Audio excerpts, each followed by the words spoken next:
जी दोस्तों अस्सलाम वालेकुम जी। उम्मीद करने कि सब दोस्त खैर खरीत नाल होणगे।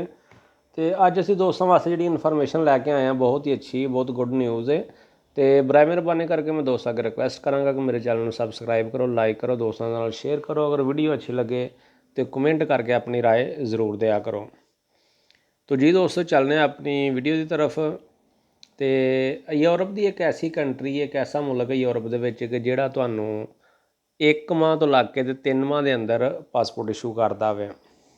ठीक है। तो उसका तरीकाकार की है कि अगर कोई दोस्त उत्थे जाके किसी लड़की दे नाल शादी करदा वे तो शादी करन तो बाद जिहड़ा प्रासैस है वो तकरीबन 1 महीने तो लग के 3 महीने दे विच तुहानूं उत्थों दा पासपोर्ट मिल जांदा, उत्थों दी नैशनैलिटी मिल जाती है। ठीक है। तो उस कंट्री दे विच करंसी की चलदी है बई, उस कंट्री की अपनी करंसी भी चलती है, उस तो बाद यूरो भी चलते हैं। ठीक है। और उस कंट्री का नाम की है, उस कंट्री का नाम है स्लोवीनिया। ठीक है। स्लोवीनिया उस कंट्री का नाम है जी, बिल्कुल इटली के नाल लगती है। ठीक है। तो ये बहुत ही अच्छी न्यूज़ है।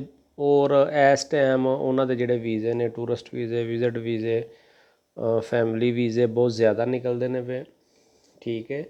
उस तो बाद अगर कोई दोस्त जिहदे कोल करता दी सिक्योर होवे, अगर वो उत्थे जाके अपने डाकूमेंट चेंज करवांदा, चेंज करवाने तो बाद उत्थे अपना जिहड़ा पाकिस्तानी, इंडियन, बांग्लादेश का जिहड़ा लाइसेंस है, तुहाडा ड्राइविंग लाइसेंस है, वो भी तुसीं चेंज कर सकते हो।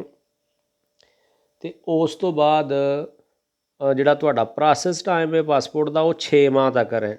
अगर तुसीं करता सिक्योर उत्थे जाके चेंज करते हो तो पासपोर्ट तुहानूं 6 माह के अंदर पासपोर्ट मिल जाता वे स्लोवीनिया का। ठीक है। तो बहुत ही अच्छी उन्होंने जिहड़ा GDP रेट उन्होंने बहुत ही अच्छा वे, कारोबार के हिसाब नाल भी ठीक है। उत्थे काम भी जिहड़ा वो भी मिल जाता वे, अच्छी सैलरी मिलती है। उसकी वजह की है कि उहदे विच फॉरनर घट ने, बहुत घट फॉरनर ने। ठीक है। तो जिस वजह तो उत्थों बंदे नूं पजीराई जिहड़ी है वो ज़्यादा मिलती है। तो अज ही साडी एक दोस्त नाल गल होई सी, उन्हें ऑलरेडी उत्थे शादी की दी है और उसनूं 1 माह तो 10 दिन दे विच उन्होंने उत्थों दा पासपोर्ट मिल गया। ठीक है। 1 माह 10 दिन के अंदर उन्होंने उत्थों दा पासपोर्ट मिल गया वे। ठीक है। असीं बहुत ज़्यादा खुश होए हैं, साडा बड़ा अच्छा दोस्त है।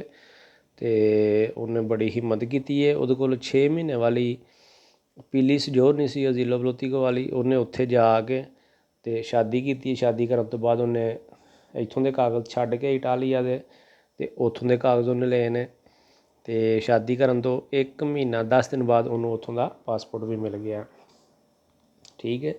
तो यह सी अज की साढ़े कोल न्यूज़। तो मैं दोबारा दोस्तों अगे रिक्वेस्ट कराँगा कि मेरे चैनल को सबसक्राइब करो, लाइक करो, दोस्तों के नाल शेयर करो। अगर वीडियो अच्छी लगे तो वीडियो नूं कमेंट लाजमी कराया करो। और चैनल को जिस टाइम सबसक्राइब करते हो तो नाल जिहड़ा बैल आइकन का बटन है उन्होंने दबाया करो, ताकि जिहड़ी कोई भी नवीं इन्फॉर्मेशन वीडियो मैं अपलोड करना वा सब तो पहले तुहाडे कोल पहुँचे। ठीक है। तो जितने भी अपने कोल नंबर ने, WhatsApp नंबर ने, ईमो है, वो सारे दोस्तों के नाल शेयर कराया करो, ताकि मेरी इस वीडियो बनाने का कोई फ़ायदा होवे। ठीक है।